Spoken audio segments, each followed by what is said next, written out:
Hey guys, welcome to Game Informed Family. This is Game Informed Mom, and today we are going to be taking a look at data centers versus servers in Final Fantasy. This is another beginner type guide. It's strange the way that they do it, so people get confused sometimes. So there are 8 data centers. There are 3 North American data centers, which are Aether, Primal, Crystal. There are 2 European, Chaos and Light. And then there are 3 Japanese, which are Elemental, Gaia, and Mana. Now, each data center, as you can see, you've got Behemoth, Excalibur, Exodus, Famford, Hyperion, Lamia, Leviathan, Ultros, all within the Primal data center. These are all servers. And each data center has a number of servers. They're not the same, so I can't say, oh, well, there's 8, because there's not always. These only have 6. Why did Europe get Moogle? I mean, really? Moogle? Come on. I want to play on Moogle, but I'm not in Europe. But anyway, you can play on a European server. You just have to pick that and do that. But I don't like I don't like to have issues. I don't like lag and ping issues. So I play on my North American servers. So we're going to go ahead and load up Primal. Now, once you pick your data center, you need to be aware that if you're playing with friends and you don't pick the same data center that they do, you will not be able to play with them. Right now, being on Primal, I can play with people on any of these servers. 3, 4, 8 servers.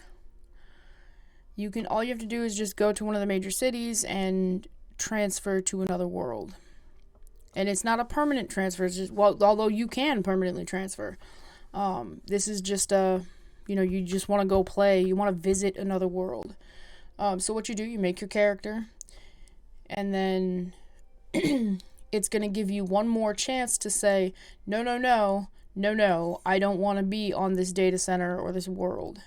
Once you pick your data center and you make your character, you're going to have to go back to the data center screen and change it. But your world, you can change up until you load into your world. You can change your home world. So if your friends play on one of the European data centers, they're on, say, Chaos, and you make a character on Primal, you can't play together.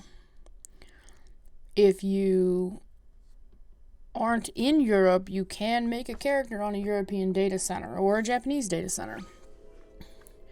But you do need to know that before you,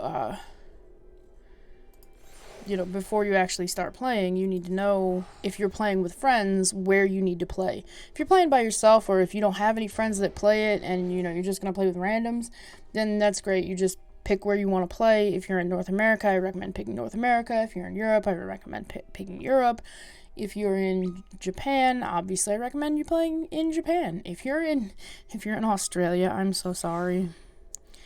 You're pretty much just screwed either way you look at it. Although I play with an Australian who does actually quite well. Alright, so what you're going to want to do, you're going to come to, now this is Ul'dah. You're going to want to go to one of the major cities, come to the big aetherite crystal, not the little ones. You're going to come to the big aetherite, and you are going to visit another world. That's going to give you a list of all of the other servers, all of the other worlds in your, words, man, they're so hard, in your data center. So all you've got to do, just pick one. So we're going to go visit Behemoth. And it does give you a warning that you can't be in a party. Let's leave the party. Sorry, we were doing trials. What do you mean, unable to leave the party? There we go. Alright, so let's try this one more time. We're going to visit another world. We're going to go to Behemoth. Travel to Behemoth. Boom. It's going to say ready for transport. It's going to load. It's going to transport us. It's going to put us in the exact same spot that we're in on our home server. And that's all there is to it. It's going to show Behemoth up here. Now, there are some limits when you go to another world within your data center. Let's see. So, the limits are... Now, there are times where you can't get to another world right away because of congestion. That does happen.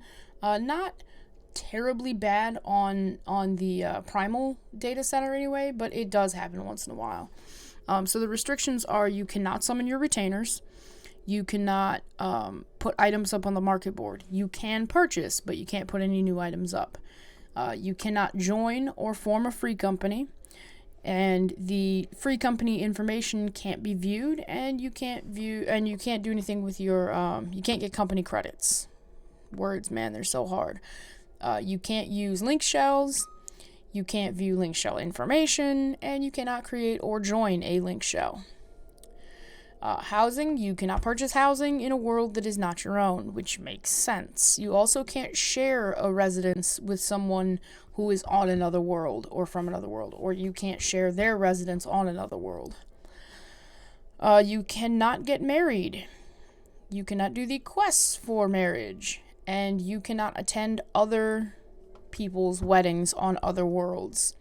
Now, your duties and your features: Lord of Vermilion tournaments, cannot be entered. Those are in the Gold Saucer.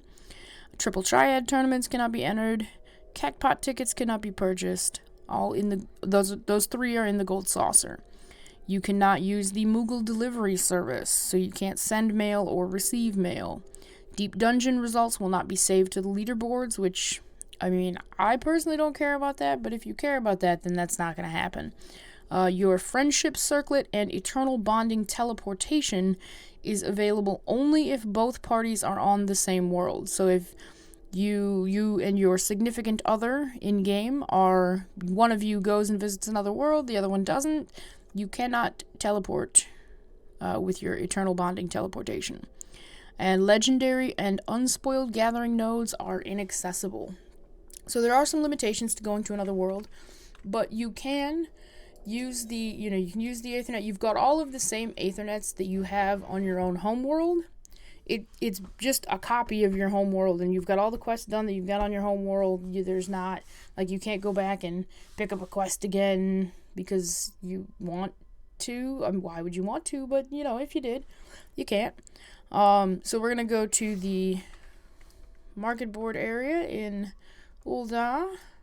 We are going to try. Oh, you must be on your home world to access that feature. See, we already knew that, though.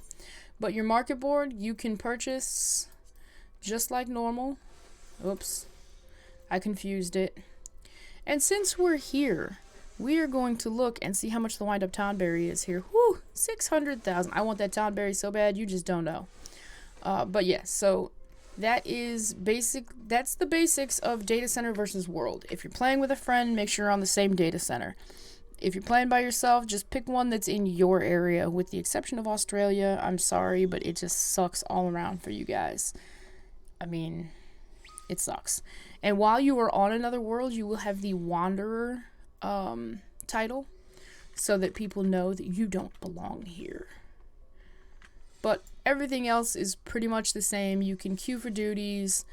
You can do your quests on a different world, although why you would want to, I don't really know. But hey, whatever, right? You can do most things on a different world. So, yeah, that's it. If you like the video, make sure you hit the like button. If you want to see, maybe you've got something that veterans take for granted, or that maybe confused you in the beginning and you want to see me make a video about it, maybe help somebody else, drop a comment down below and we'll see if we can make a video out of it. And if you want to see more content like this, make sure you hit the subscribe button. And as always, thank you so much for watching. We very much appreciate it. I hope you have a great day, and I hope to see you in the next episode.